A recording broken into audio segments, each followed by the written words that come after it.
Here are 10 tips for setting boundaries with Jehovah's Witness family. Number 1, practice radical acceptance. Your Jehovah's Witness parents are who they are. Your Jehovah's Witness family is not going to change. You can bitch and complain, you can struggle, make yourself sick, wish things were different, or you can come to the stone cold conclusion that this is who they are and you can change your reaction to the situation. If your Jehovah's Witness family is truly toxic, they are truly a danger to your emotional or physical well-being, then acknowledging your Jehovah's Witness family is toxic is a crucial first step, or else you won't feel the need to change anything. You'll just stay in that cycle of frustration or being hopeful that they'll change one day. You got to understand right up front, right now, unless you change your behavior and your boundaries, you are just going to stay stuck in that cycle, trapped in that cycle, because they're not going to change. Radical acceptance just means you accept the situation for what it is. You don't have to like it, you don't have to be okay with it, or that you agree with whatever happened. It doesn't even mean that you're obligated to forgive and be saintly about the situation. It just means you accept the situation for what it is. Your parents or your family are who they are, and you are making the conscious decision to move forward to preserve your sanity. Number 2, clarify your goal. The next thing you have to do is define your goal. You got to be clear about that. What are you trying to achieve? Like, is fading your goal, or are you trying to make a hard break and disassociate? Like, what's your objective? Maybe you're still figuring it out, but each route has its pros and cons. For instance, if your goal is to fade, what are you going to do, or how are you going to respond if the elders, show up on your doorstep one day to give you some encouragement and they start their investigation? What if mom and dad are the type that, have no concept of personal space and they just drop by unannounced to see why you weren't at the meeting? Is that what you're dealing with? If you're going to disassociate, are you prepared for the fallout? Do you depend on your parents financially? Are you single, married? What are your circumstances and how will that affect your plans? Some people go out loud and proud. They live in the same city as their family, their JW family. Consequences be damned. Or, do you plan to move cross country and bleach your hair and fade into blissful obscurity? Having a clearly defined goal in mind or vision in mind will help you prepare for the backlash and will prevent you from wandering aimlessly and just sort of hoping for the best. Decide now which topics are off limits. Let's say you're still figuring things out. Maybe you've expressed some doubts and the relationship between you and your parents or you and your JW family is becoming increasingly strained. When you can sense this is happening, start sticking to safe topics. And obviously this is easier said than done, because when you're dealing with highly manipulative JW family, and this obviously could go for any family that's manipulative, but when you're dealing with really emotionally manipulative family, their antenna are going to go up. They're going to sense the shift in you, and they're going to start probing. They're going to start pushing your buttons. They're going to start digging for information. And everybody's family is different. Maybe, for instance, your JW mother is really pushy. She's a pain in the ass. She asks intrusive questions about your marriage or your whereabouts. Maybe your father's really arrogant, has a bad temper or whatever. Identify the trigger points. Know the landmines in your family and avoid them, because you're not going to get anywhere. And stop rehashing shit is just going to cause an argument. Stop trying to convince dad that Rutherford was a scam artist and 607 is a sham, and come up with this research paper about why the witnesses are full of shit. All right, here are some sample boundaries to get you started. Yeah, we're not going to talk about that. I don't feel comfortable discussing that with you. I asked you to respect my privacy and you're not listening. And of course, this isn't going to go over well, so expect pushback. Understand that you cannot reason with unreasonable people. Number 4, stick to the one text rule. Okay, we have all experienced this one. If your devout Jehovah's Witness parents or family starts to send you these encouragement texts, you know the kind. Oh, we love you, thinking about you, blah, blah, blah, but you need to come back to Jehovah. Allow yourself one text or email. Say your piece, then stop. Do not, I repeat, do not allow yourself to get sucked into a texting war. You don't have that face-to-face interaction. It's harder to detect tone. It's easier to get whipped up into a lather, into a froth, and just want to win the argument. All right, seriously, just spare yourself the irritation. It's a fruitless task. It's not going to penetrate. They're brainwashed. It's going to be like talking to a brick wall. I get it. Trust me. I understand. I am speaking from experience. It can be incredibly difficult to bite your tongue, and you don't necessarily have to. Just pause. Just take a breath. Really think. Really think about what you want to say. Craft that one response and then be done with it. The objective in doing so is just to show where you stand, state your position, and be done. Number 5, use discretion.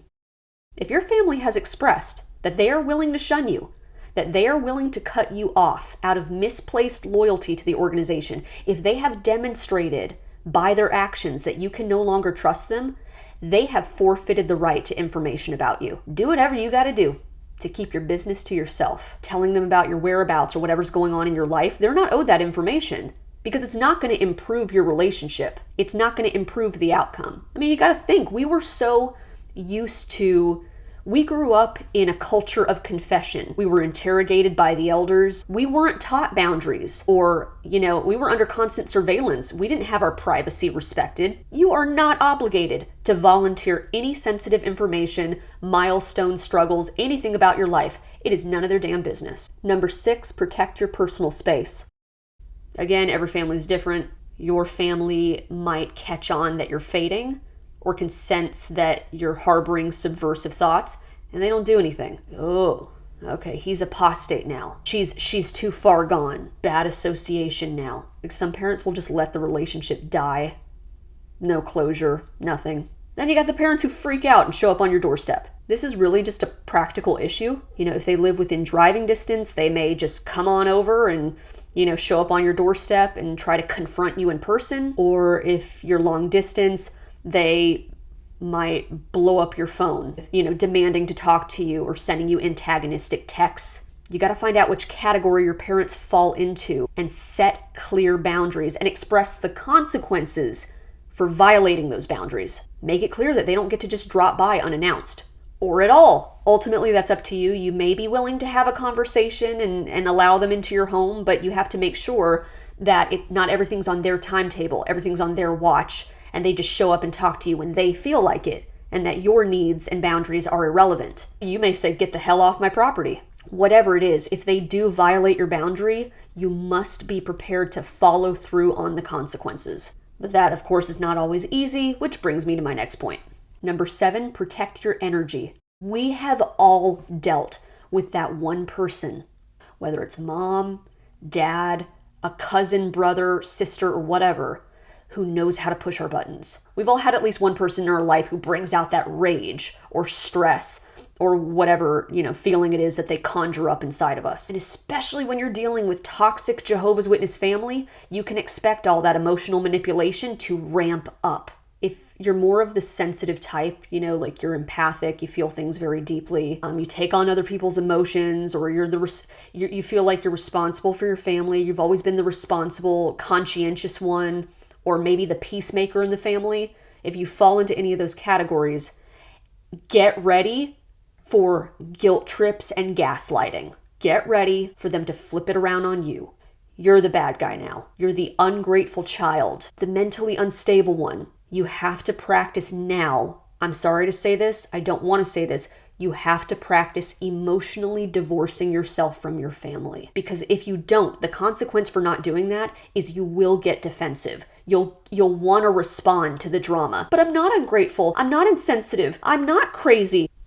They don't want dialogue. They want to win. Number 8, protect your kids. Look, man, if you have kids, you have to set boundaries with your Jehovah's Witness parents or family that you are not going to tolerate them talking trash about you, talking behind your back, or exposing your kids to further indoctrination. I mean, families are a twisted web. You ultimately have to decide what you're going to do. It's your kid. You got to consider who your kids talk to regularly. Who are they exposed to? I mean, are grandma and grandpa going to continue to preach to them and plant toxic shit in their little brains? If you don't want your children completely separated from grandma and grandpa or their extended family, how are you going to handle it if they come back to you parroting some sort of weird watchtower rhetoric? Something to think about. Number 9, no flying monkeys. So there's an expression, you've probably heard of it, in narcissism lingo and literature based on the flying monkeys who do the bidding of the Wicked Witch in The Wizard of Oz. Don't fall for flying monkeys. Meaning friends who out of the blue, you haven't heard from them in 100 years, suddenly text you like, hey, how's it going? Fuck off. This person clearly hasn't cared to call or text you in forever. But once there's some drama going on, they get a little gossip about you, the rumor mill's going, then all of a sudden you hear from them. And what's sad is they might have actually been your friend at some point. Maybe they were actual friends. Maybe they were friends of your parents, or just friends on the periphery, just peripheral friends in the congregation, but they're not really calling to see how you're doing. They're looking for information, okay? These people are inappropriately inserting themselves into private family disputes. Don't take the bait. Number 10, be direct. I know this can be difficult if you are not naturally assertive or direct, but you have to be direct when setting boundaries. Meaning when you state your boundary to your Jehovah's Witness family, don't couch your words. When you leave any room for ambiguity or give the impression that you're not really serious or that you're gonna let certain things slide, the more likely they are to violate your boundaries. And they will. Like, it will happen. So just expect it. You're probably gonna have to repeat yourself a few times before it really sinks in, and if it doesn't, be prepared to enforce your consequences. You're teaching people, in this case your family, how to treat you. Final thoughts. This is a really stressful thing to do. Give yourself some grace. You're not going to do all the things, follow all the tips and steps perfectly. This is difficult to do with a coworker or a friend, let alone your family, so it's going to be nerve-wracking and draining. Keep practicing setting your boundaries and it will become like second nature. You have to decide how you're going to respond and take the reins of your life moving forward. Thank you so much for watching. Stay safe, and I'll see you in the next video.